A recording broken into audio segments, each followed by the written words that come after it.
Senator Lee. Hello, Senator Sessions. Hello.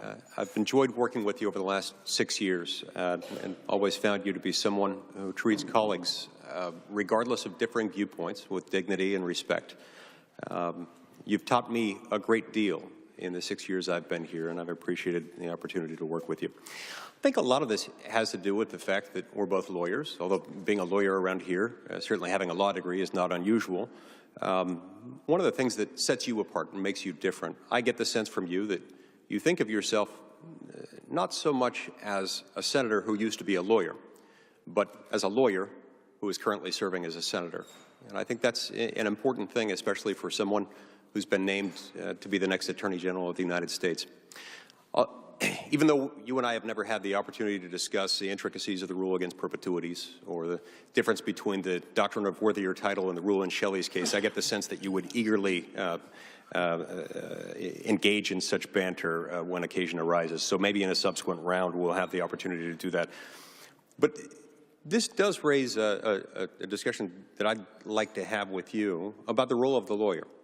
Because you know what, a lawyer understands who his or her client is. Anytime you are acting as a lawyer, you've got a client. This is a simple thing if you're representing an individual, because in almost every instance, unless the client is incapacitated, you know who the client is. The client has one mouthpiece, one voice, and you know what the interests of that client are, and you can evaluate those based on the interests expressed by the client. It gets a little more complicated when you're representing a corporate entity. Typically, you'll interact either with a general counsel or with a chief executive officer. The bigger an entity gets, the more complex it gets. There might be some ripples in this relationship between the lawyer and the client. In the case of the U.S. government and the Attorney General's representation of that client, this is a particularly big and powerful client.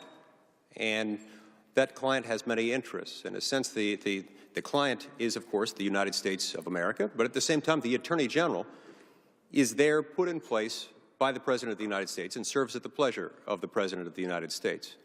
And so in that respect, the Attorney General has several interests to balance and must at once regard him or herself as a member of the President's cabinet, remembering how the Attorney General got there and can be removed at any moment by the President. And at the same time, the Attorney General has the obligation to be independent, to provide an independent source of analysis for the President and for the President's team and cabinet.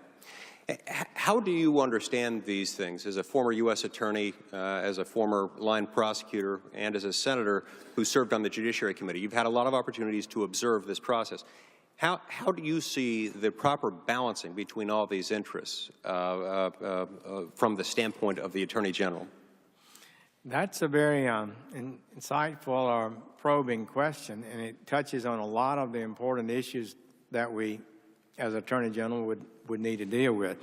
There are even sometimes these government agencies are like foreign countries. They negotiate memorandums of understanding that are akin to a treaty, actually. They can't seem to work together oftentimes in an effective way. And so the Attorney General is required to provide opinions on that. The Attorney General ultimately owes his loyalty to the integrity of the American people and to the fidelity to the Constitution and the legitimate laws of the country. That's what he's ultimately required to do. However, every Attorney General has been appointed by a president, or they wouldn't become Attorney General, and they've been confirmed by the Senate, or they wouldn't be made Attorney General. And so they do understand, I think, that if a president wants to accomplish a goal that he or she believes in deeply, then you should help them do it in a lawful way, but make clear and objective it's an unlawful action. That helps the president avoid difficulty. It's the ultimate loyalty to him. And you hope that a president, and I hope President-elect Trump has confidence in me, so that if I give him advice that something can be done or can't be done, that he would respect that.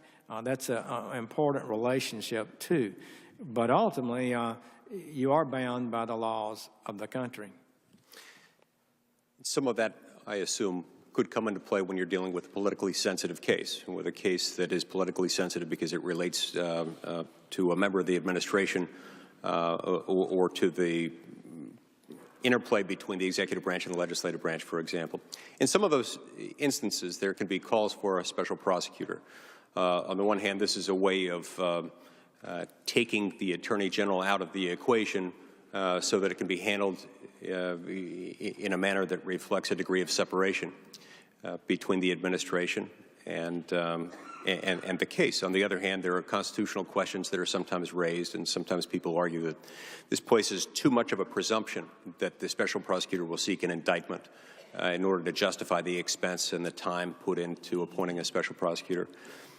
For reasons that relate to the complexity of these considerations, there are, of course, guidelines in place that can help guide the determination to be made by the Attorney General as to when, whether, how to put in place a special prosecutor.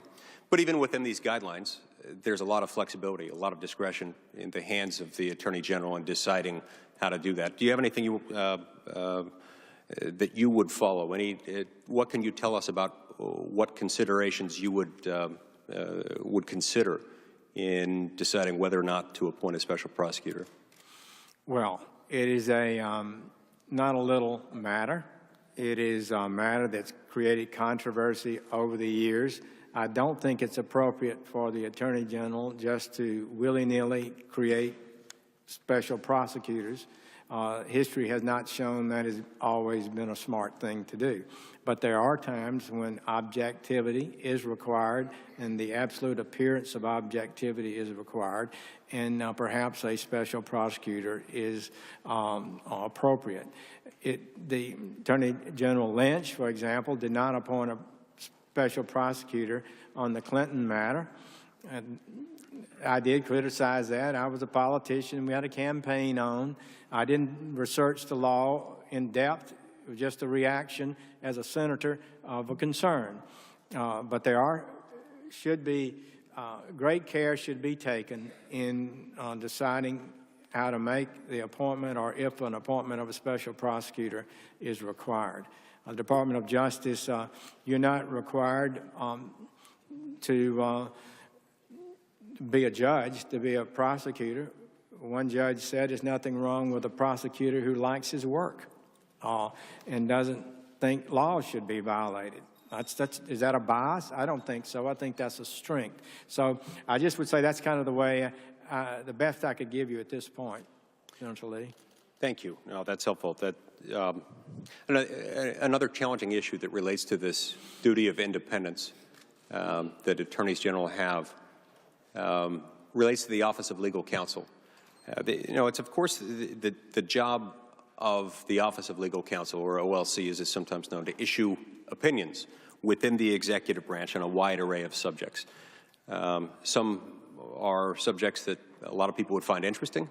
Others are subjects that only a lawyer could love, and sometimes only a lawyer specializing in something esoteric or specific. There's one recent OLC opinion entitled "Competitive Bidding Requirements under the Federal Federal Highway Aid Program."